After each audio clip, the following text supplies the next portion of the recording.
सुन्दर गुलाबहरूको बीचमा आनन्दको अनुभूति गर्दै मुस्कुराइरहेका यी व्यक्तिको नाम हो राजु शाही, जो गुलाबसँगै रमाइरहन मन पराउँछन्। खासमा यो उनको आफ्नै गुलाब खेती हो।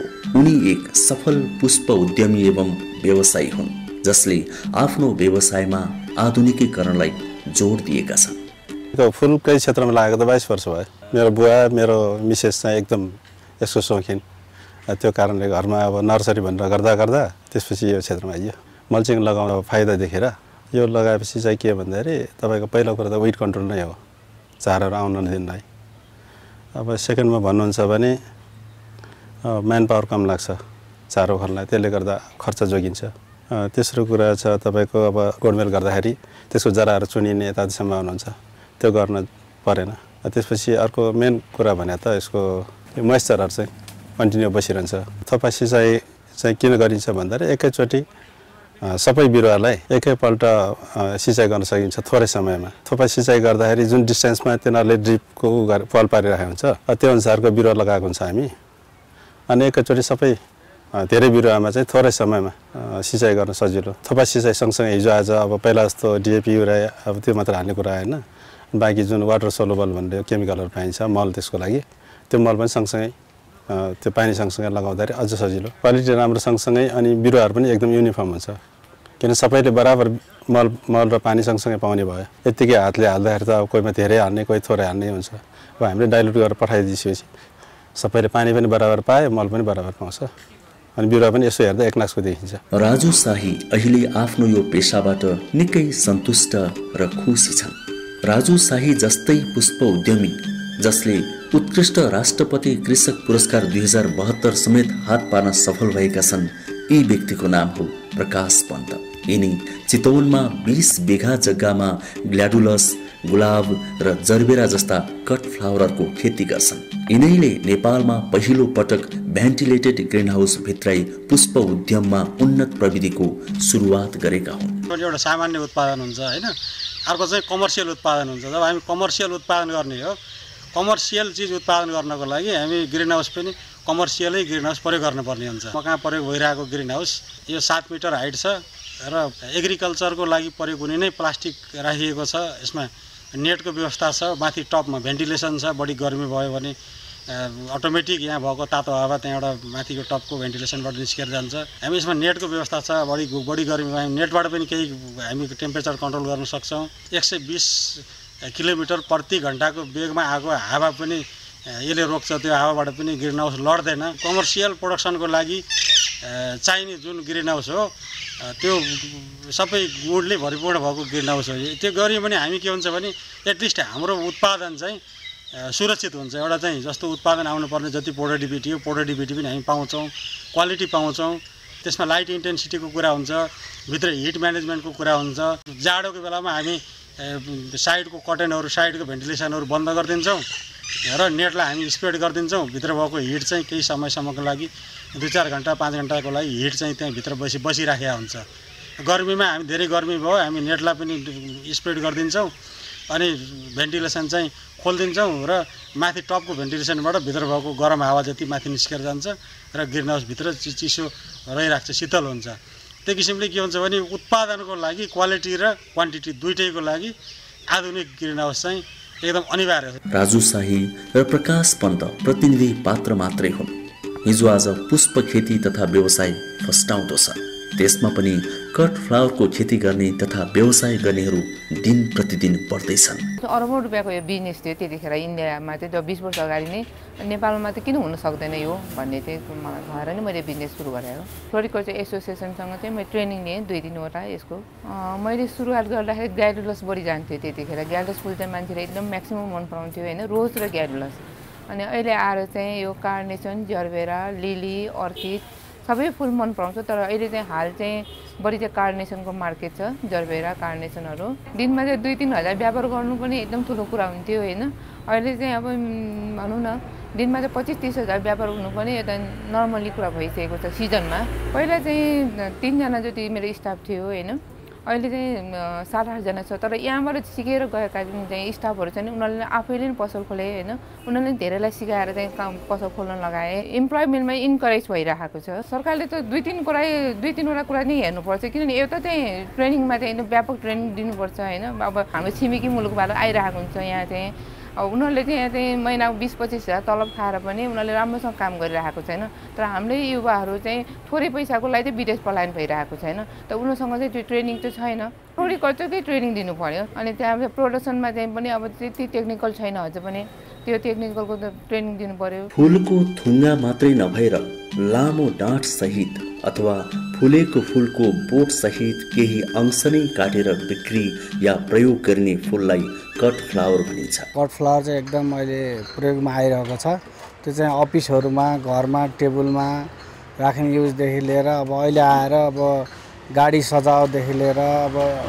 बिहेहरूको पार्टी सजावटदेखि लिएर सबै चिजमा कट फ्लावरको युज भइरहेको छ बढी चाहिँ अब अहिलेसम्म रोजको डिमान्ड बढी छ जुन हिजो आज निकै लोकप्रिय हुँदै गएको छ विशेष गरेर बुके बनाउन शुभ कार्यमा उपहार दिन मञ्च मण्डप सभा समारोह कोठा मोटर आदि सजाउन साथै विभिन्न होटल रेस्टुरेन्टदेखि बैंकसम्म कट फ्लावरको प्रयोग गरिन्छ जुन संसारभरि नै प्रचलित छ। नेपालमा मोस्टली त वेडिङमै हुन्छ प्रयोग त्यसपछि आएर हाम्रो होटलहरूतिर हुन्छ टुरिज्म सेक्टरतिर पनि हुन्छ र कर्पोरेट इभेन्टहरूतिर पनि हुन्छ।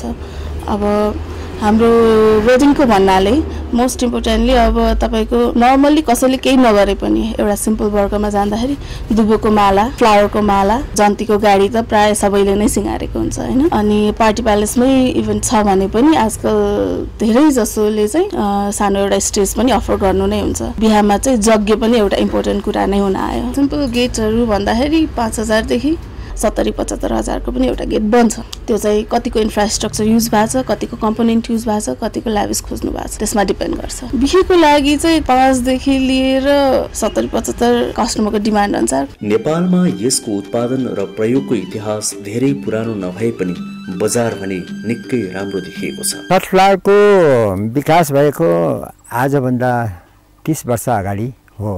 5 तारे होटलहरूले पनि प्लास्टिकका फूल राख्थे तर सबभन्दा पहिला चाहिँ अब कट फ्लावरको विकास कसरी भयो भने ग्लाडुलाईबाट भयो। ग्लाडुलाई भने एक प्रकारको बल्बस प्लान्ट हो त्यहाँबाट फुल फुल्छ त्यो फुल फुलाएर मैले जब मेरो पसलमा राखेपछि त्यो फुल देखेपछि यो 5 तारे होटल याकनेटीको उहाँको हाउसकिपर आएर देखेपछि उनले दङ्ग परे र उहाँले कट फ्लावर हाम्रोबाट किनेर 25 वटा लानुभयो।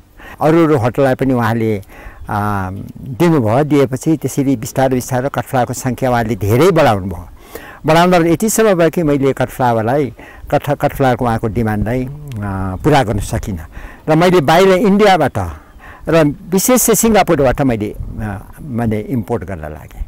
इम्पोर्ट गरेर यो 5 तारे होटलहरूलाई दिएँ तर यो सम्भावना कति इम्पोर्ट गर्ने यो सम्भावना छैन भनेर अब हामीले नै यसको खेती गर्नुपर्छ भनेर मैले सुरुवातमा यो ग्लाडुलाईको अस्ट्रेलियाबाट त्यसको बल्बहरू लिएर यही बगानमा मैले लगाएर कट फ्लावर उत्पादन गर्न थालेँ। त्यसपछि यो संस्था नगरिकन सरकारी निकाय अरू संस्थासँग हामीले सहयोग माग्नु नसकिने रहेछ भनेर खानको 2049मा मैले स्थापना। हाल नेपालबाट विदेशमा सामान्य निर्यात भइरहेको भए पनि निकट भविष्यमा नै विदेशमा व्यवस्थित ढङ्गले निर्यात समेत गर्ने योजनाहरू बन्दैछन्। अन्तर्राष्ट्रिय बजारमा मेरो अनुभवमा कट फ्लावरको निकै राम्रो रेस्पोन्स छ। त्यहाँका उपभोक्ताहरूले नेपाली कट फ्लावरको माग पनि गरिरहेका छन् र हामीले उत्पादन गर्न सक्यौँ र बजारमा दिन सक्यौँ भने हामी अन्तर्राष्ट्रिय बजारमा राम्रो बजार पाउन सक्ने सम्भावना छ। एकातिर हामी विदेशी हाम्रो यो निर्यात घटिरहेको अवस्थामा हाम्रो सम्भावनाको अवस्था त्यतिकै पनि रोकिरहेको छ। यो सम्भावनाको विषय हो र हाम्रा छिमेकी मुलुक भारत बङ्गलादेश लगायत हाम्रा मध्यपूर्व र केही जापान कोरियाका देशहरूमा पनि नेपाली फुलको बजार राम्रो छ। त्यहाँका उपभोक्ताहरूले नेपाली फुलको माग लगातार रूपमा गरिराख्नु भएको छ र यो मागको कुरा हो भने हाम्रो स्ट्याटस यहाँबाट पठाउनेको स्ट्याटस हेर्ने हो भने हाम्रो नेपालको कट फ्लावर अहिलेको उत्पादनको स्तरले र उत्पादनको गुणस्तरले र उत्पादनको परिणामको हिसाबले हामी विदेशमा पठाउनको लागि लगातार पठाउनको लागि सम्भव छैन। अब सरकारको नीति नियमको विषयमा कुरा गर्दाखेरि सरकारको नीति नियम केही वर्ष अगाडि त सरकारको फुलको बारेमा कुनै खालको नीति नै थिएन। 2069 सालमा पुष्प प्रवर्धन नीति जब सार्वजनिक हो, नेपाल सरकारले निर्णय गरिसकेपछि मात्रै नेपालको फुललाई सरकारले एउटा एड्रेस गरिरहेको छ, सम्बोधन गर्न खोजेको छ भन्ने छ। सम्पूर्ण खालका कृषिका उत्पादनहरू बढाउनको लागि सरकार नीतिहरू अहिले भएका एक्जिस्टिङ लहरू चाहिँ पर्याप्त छैनन् र ती नीतिहरूमा आमूल परिवर्तन गरेर ल्याउनुपर्छ। जस्तो कि जमिनको विषयमा कुरा गरौँ, जमिन चाहिँ अर्को कन्ट्र्याक्ट लको विषयमा कुरा गरौँ र अर्को त्यसपछि ट्रान्सपोर्टेसनहरूको कुरा गरौँ र अरू इक्विपमेन्टहरू आयात गर्दाखेरिको कुरा गरौँ। सबै कुराहरूको यी नियमहरू, सरकारका नियमहरू नेपालको कृषिलाई उत्पादन बढाउनको लागि पर्याप्त छैनन्। फ्लोरिकल्चर एसोसिएसन नेपाल फ्यानबाट प्राप्त तथ्याङ्क अनुसार विक्रम सम्वत 2049 सालमा नेपालमा रोज झन्नै 5 रोपनीमा र ग्ल्याडुलस झन्नै 12 रोपनीमा मात्रै खेती गरिएको थियो। विक्रम सम्वत 2072 सम्म आइपुग्दा रोज 107 रोपनीमा र ग्ल्याडुलस 280 रोपनीमा खेती गरिएको पाइन्छ। त्यसै गरी कार्नेसन 125 रोपनीमा, जर्बेरा 120 रोपनीमा, अर्किड 65 रोपनीमा खेती भइरहेको छ। यति जग्गामा भएको उत्पादनले नपुगेर चाडपर्व र जाडो मौसममा भारत लगायतका देशबाट आयात गर्ने गरिन्छ। हामी कहाँ किसानहरूले आफूले उत्पादन गरेको कटफ्लावरहरू यहाँ ल्याएर आउनुहुन्छ र यहाँबाट खुद्रा विक्रेताहरू उहाँहरूले आफूलाई चाहिएको किनेर लैजान्छ। आउने ठाउँको कुरो गर्दा मुख्यतः अधिकांश फुलहरू अहिले काठमाडौँ उपत्यकाका 3 जिल्ला काठमाडौँ, ललितपुर, भक्तपुर 3 जिल्लाबाटै उत्पादन आइरहेको छ। त्यसै गरी काभ्रेपलाञ्चोक, धादिङ, त्यसपछि मकवानपुर अनि चितवनबाट पनि आइरहेको छ फुल। वितरणको च्यानलको कुरो गर्दा उत्पादकले आफूले उत्पादन गरेको फुल थोक बजार यहाँसम्म ल्याउनुहुन्छ। त्यसपछि हामीले राखिसकेपछि ग्रेडिङ गर्छौँ। हामी सिधै कस्टमरलाई चाहिँ व्यापार गर्दैनौँ। हाम्रा ग्राहकहरू भनेका खुद्रा विक्रेताहरू, रिटेलरहरू हुन् र उहाँहरू आउनुहुन्छ र आफूलाई चाहिएको फुलहरू किनेर लैजानुहुन्छ। हाइटेक सेड हाउसमा तथा उन्नत प्रविधिबाट जाडो मौसममा होस् या गर्मी मौसममा त्यसको आवश्यकता अनुसार उत्पादन बढाउन सके यसले भविष्यमा देशको समग्र आर्थिक उन्नतिमा नै टेवा पुर्याउने सम्भावना देखिन्छ। साथै गरिबी निवारण र रोजगारीको अवसर नपाएर सामान्य कमाईको लागि परदेशको भूमिमा रगत पसिना बगाउन बाध्य युवाहरूलाई यही रोक्न सकिने सम्भावना पनि कटफ्लावरभित्र प्रशस्तै देखिन्छ। विशेष हाम्रो पैसा धेरै जाने भनेको इनपुट सप्लाइजमा हो। इनपुट सप्लाइजमा चाहिँ हाम्रो प्लान्टिङ मेटेरियलमा चाहिँ हामीले पहिला चाहिँ बिउ झिकाउँथ्यौँ, त्यसमा अब बेर्ना झिकाउँथ्यौँ। मलाई लाग्छ नेपालमा करिब 250-300 बायोटेक ग्रेजुएट्सहरू हरेक साल पास आउट हुन्छन्। मलाई लाग्छ उहाँहरूलाई नेपाल सरकारले केही सहयोग दिएर उहाँहरूले बायोटेक कम्पनी सेटअप गरेर उहाँहरूले त्यो बेर्ना जो हामीले बाहिरबाट झिकाउँछौँ, जस्तो हामीले जर्बेराको झिकाउँछौँ, कार्नेसनको झिकाउँछौँ, त्यो बेर्नाहरू चाहिँ नेपालमै उत्पादन भइदिएको भए चाहिँ हाम्रो यतातिर हाम्रो युवा बायोटेक्निसियन्सहरूले आफ्नो स्वरोजगार पनि हुने, अर्कोतिर हाम्रो देशमै पैसा रहने भएको हुनाले गर्दा त्यतातिर पनि मलाई लाग्छ नेपाल सरकारले सोच दिनुपर्छ जस्तो मलाई लाग्छ। अथवा हाम्रो युवा बायोटेक्निसियन्सहरूले यो एरियामा पनि हाम्रो अपर्च्युनिटी छ कमर्सियल भेन्चरको लागि भनेर सोच आउनु पर्यो र उहाँहरूले यसमा पनि लगानी गरेर अगाडि बढ्नु सक्ने चाहिँ सम्भावना म देख्छु। विश्व बजारमा धेरै किसिमका कटफ्लावर पाइन्छन्, जसमध्ये नेपालमा कार्नेसन, रोज, जर्बेरा, ग्ल्याडुलस, ट्युबरोज, लिली, आल्स्ट्रोमेरिया, अर्किड, गोदावरी, जिप्सी, लिमोनियम लगायत झन्नै 100 प्रजातिका कटफ्लावर उत्पादन तथा प्रयोग भएको पाइन्छ।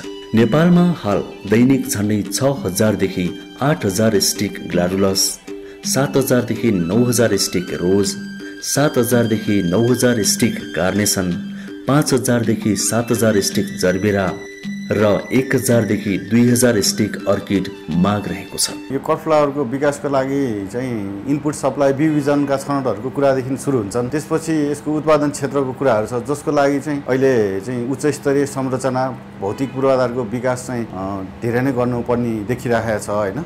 त्यसपछि आएर यो बजारीकरणसँग जोडिन्छ। बजारीकरणमा पनि थोक बजार र खुद्रा बजार जुन दुईटैलाई चाहिँ विकास गरेर लानुपर्ने अहिले चाहिँ आवश्यकता छ। हालसम्म निजी क्षेत्रबाट चाहिँ सञ्चालन गरिएका थोक बजारहरू रहेका छन्, जुन हिसाबले उत्पादन वृद्धि भइरहेछ र उत्पादनको लागि सहयोगहरू आइरहेछ, त्यो अनुसारको चाहिँ यो बजारीकरण गर्नको लागि आवश्यक पनि भौतिक पूर्वाधारको विकास गर्न चाहिँ एकदमै जरुरी देखिया छ। हाम्रो फुल पनि पेरिसेबल आइटम भएको भएर टाढा टाढो हामीले घाममा चाहिँ त्यसरी ल्याउँदाखेरि चाहिँ त्यसको लाइफ कम हुने भएको कारणले गर्दाखेरि रेफ्रिजरेटर भ्यानहरू चाहिँ हामीलाई आवश्यक छ, ताकि हामीले विभिन्न ठाउँबाट सङ्कलन गरेर चाहिँ हाम्रो थोक बजारसम्म ल्याउन सकियोस्। ती कुराहरू रहेका छन् र अनि खुद्रा बजारमा पनि स्टोरेजको कमी छ र खुद्रा बजार पनि विस्तार गर्नुपर्ने देखिया छ।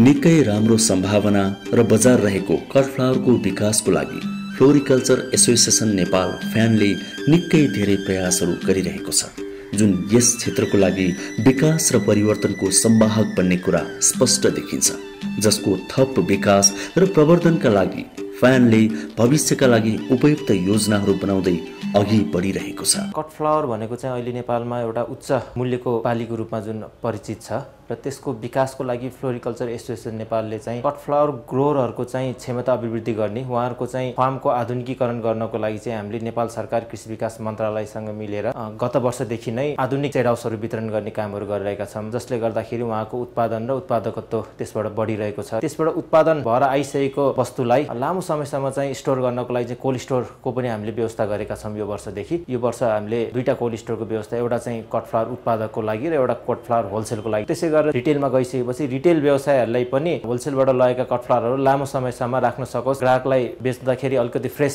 रूपमा चाहिँ बेच्न सकोस् भनेर राख्ने चिल्लरको पनि व्यवस्था हामीले गरेका छौँ। समग्र हेर्दाखेरि एउटा जुन कटफ्लावरको चेन भ्यालु चेनलाई चाहिँ मिलाएर हामीले चाहिँ उत्पादनदेखि उपभोक्तासम्म नपुगुन्जेलसम्म चाहिँ एउटा फ्रेस कटफ्लावर उपभोक्ताको हातसम्म पुगोस् भन्ने हेतुले चाहिँ हामीले विभिन्न कार्यक्रमहरू, सेड हाउसको आधुनिकीकरण, भण्डारणको व्यवस्था, कोल्ड रुमको व्यवस्था र त्यसपछि चिल्लरको व्यवस्था गरेर चाहिँ हामीले यो कटफ्लावर सेक्टरको विकासको लागि चाहिँ काम गरिरहेका छौँ। भविष्यमा लिएको योजना भनेको नेपालमा जुन कटफ्लावर उत्पादकहरूले प्रयोग गरिरहेको सेड हाउसहरूको आधुनिकीकरण गर्ने, त्यसमा चाहिँ आधुनिक सेड हाउस, त्यसपछि हाइटेक सेड हाउसहरूको चाहिँ प्रयोग गर्ने र त्यसबाट गुणस्तरीय फुलहरू उत्पादन गरेर आन्तरिक बजारको मागलाई धान्दै विश्व बजारमा चाहिँ निर्यात गर्ने कारणले चाहिँ विकासको लागि आगामी दिनमा चाहिँ हामीले लिएका योजनामा पर्दछ। हाम्रा होलसेल व्यवसायहरूको क्षमता विकास गर्नको लागि होलसेलको चाहिँ आधुनिकीकरण गर्ने, लामो समयसम्म चाहिँ फुललाई जोगाएर राख्नको लागि त्यस्तै किसिमका केमिकलहरू अथवा त्यस्तै किसिमको चाहिँ जैविक विषादीहरूदेखि लिएर अन्यको चाहिँ प्रयोग गर्ने हामीले लक्ष्य लिएका छौँ। त्यसै गरेर कटफ्लावर रिटेलहरूको पनि क्षमता अभिवृद्धि गर्दै रिटेल सपलाई नै एउटा चाहिँ एसी समेत भएको चाहिँ रिटेल सपहरूको विकास गर्ने, त्यस्तै रिटेल सपहरूमा चाहिँ फ्रिज, चिल्लरदेखि लिएर अन्य आधुनिक उपकरणहरू राख्ने, जसले चाहिँ लामो समयसम्म कटफ्लावरलाई जोगाएर राख्न सकोस्।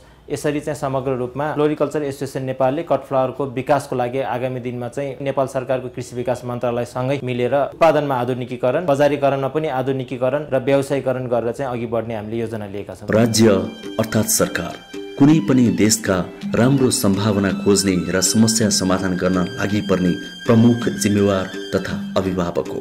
तसर्थ हाम्रो जस्तो कृषि प्रधान देशभित्र रहेका सम्भावनाहरू खोज्नु राज्यको दायित्व हो। नेपालको हावापानीले साथ दिए जस्तै कटफ्लावरको उत्पादन, बजार र व्यवसायमा राज्यले ध्यान दिने हो भने यो क्षेत्र आर्थिक उन्नति, रोजगारी सृजना र समाज परिवर्तनको लागि कोसे ढुङ्गा बन्न सक्छ। नेपाल सरकारले हाम्रा पुष्प केन्द्रहरू मार्फत र निजी क्षेत्र फ्यान फ्लोरिकल्चर एसोसिएसन नेपालसँग पनि साझेदारीमा हामीले कार्यक्रमहरू गरिरहेका छौँ। हाम्रा विभिन्न परियोजनाले पनि चाहिँ विभिन्न निजी क्षेत्रसँग, सहकारीहरूसँग चाहिँ साझेदारीमा, समूहसँग साझेदारीमा कार्यक्रमहरू भइरहेछन्।